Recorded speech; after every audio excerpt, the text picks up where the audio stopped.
Dalam semi drama ini, kita akan melihat ke dalam tema eksklusivisme Kristiani yang menggugah pikiran dan implikasinya yang mendalam bagi individu dan masyarakat. Kami akan mengikuti perjalanan 4 karakter kunci yang terlibat dalam dinamika kompleks seputar kepercayaan eksklusivisme dan dampaknya terhadap toleransi beragama. Melalui karakter yang relatable dan narasi yang kuat, kita akan memahami konsekuensi serius dari intoleransi agama dan pentingnya membangun masyarakat yang lebih inklusif dan harmonis. Untuk menghidupkan cerita ini, mari kita kenalkan 4 karakter utama yang memainkan peran penting dalam mengungkap dinamika kompleks seputar kepercayaan eksklusivisme dan dampaknya terhadap toleransi beragama. Pendukung eksklusivisme. Rimlon mewujudkan personal seorang individu yang sangat berpegang teguh pada keyakinan Kristiani yang eksklusif. Dia sangat yakin bahwa agama Kristiani adalah satu-satunya jalan yang benar menuju keselamatan, menolak keabsahan tradisi dan perspektif agama lain. Keyakinan Rimlon yang tak tergoyahkan menjadi latar belakang benturan ideologi yang mendorong ke narasi ke depan. Hati nurani Suster Rafaela mewakili hati nurani dan keterbukaan pikiran. Dia mengadvokasi inklusivitas, pemahaman, dan penerimaan terhadap praktik keagamaan yang beragam.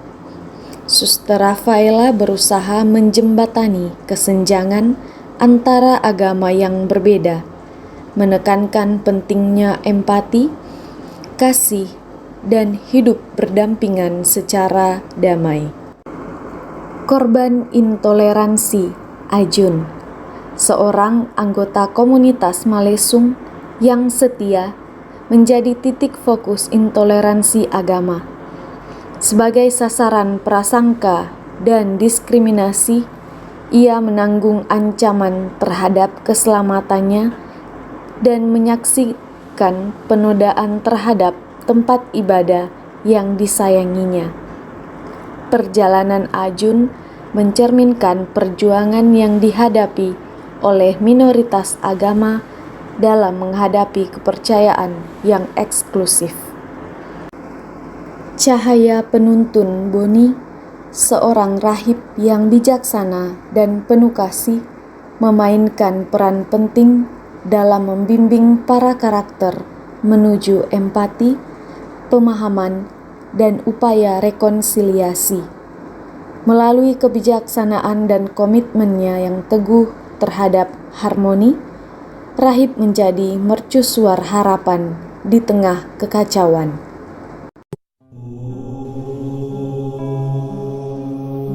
Kontras antara keyakinan eksklusivisme Rimlon dan pandangan inklusif Suster Rafaela semakin jelas. Saya harus mempertahankan kebenaran agama saya. Ini nih, hanya satu jalan menuju keselamatan, yaitu agama saya. Tapi bukannya kita harus mempunyai ruang untuk memahami kepercayaan orang lain?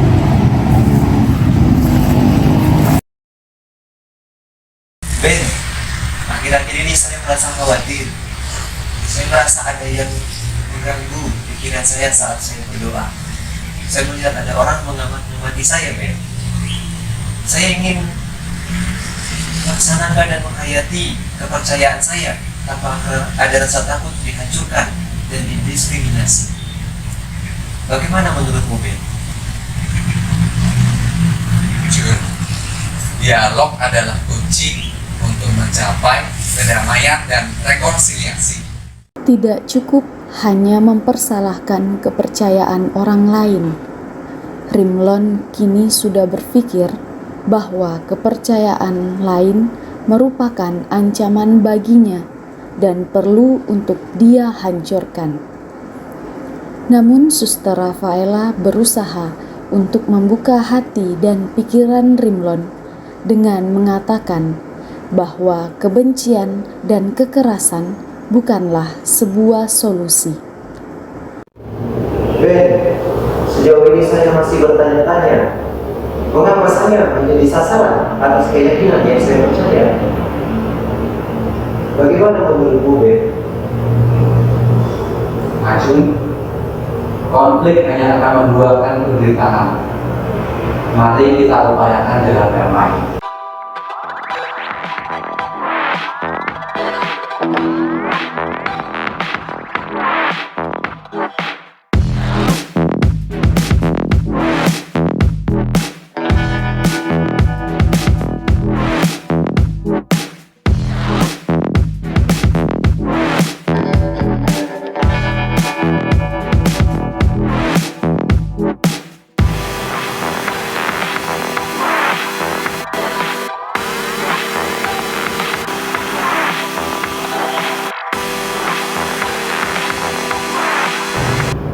Ben, tempat ibadah saya dihancurkan. Saya ingin balas dendam atas kehancuran ini. Ajun, kemarahan hanya akan memperburuk keadaan. Kita perlu menghadapinya dengan kepala dingin.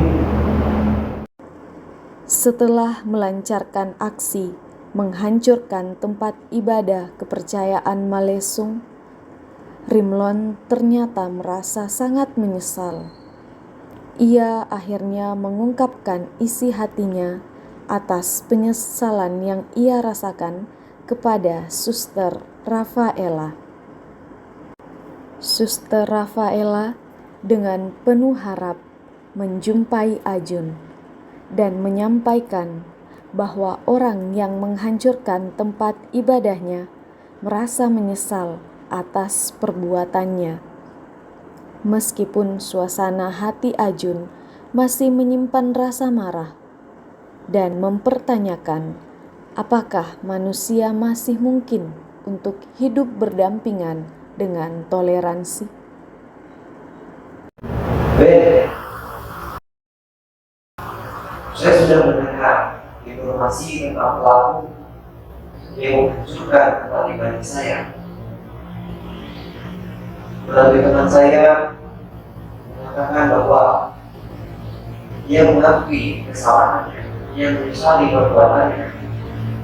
Tapi dalam hati saya terus bertanya, apakah mungkin toleransi itu masih ada untuk saat ini? Bagaimana pendapatmu, Ben? Ya, Ajun, kita perlu mencari yang bisa. Kita semua adalah manusia yang mencari arti dan tujuan dalam hidup ini. Karakter mulai mencari jalan menuju keharmonisan. Rimlon merenungkan kesalahannya dan berusaha untuk berubah. Ajun, meski masih ragu, tetap membuka diri. Rahib terus menjadi penuntun mereka, memperkuat nilai-nilai empati, pemahaman, dan kasih. Melalui perjalanan yang menggetarkan jiwa ini, kita telah melihat dan menyaksikan upaya para karakter untuk melampaui eksklusivisme agama dan menemukan jalan menuju toleransi dan harmoni. Semoga kisah ini menjadi panggilan bagi kita semua untuk menerima perbedaan, mendorong dialog, dan membangun masyarakat yang harmonis. Bersama kita dapat menciptakan dunia yang lebih baik, meskipun dalam perbedaan.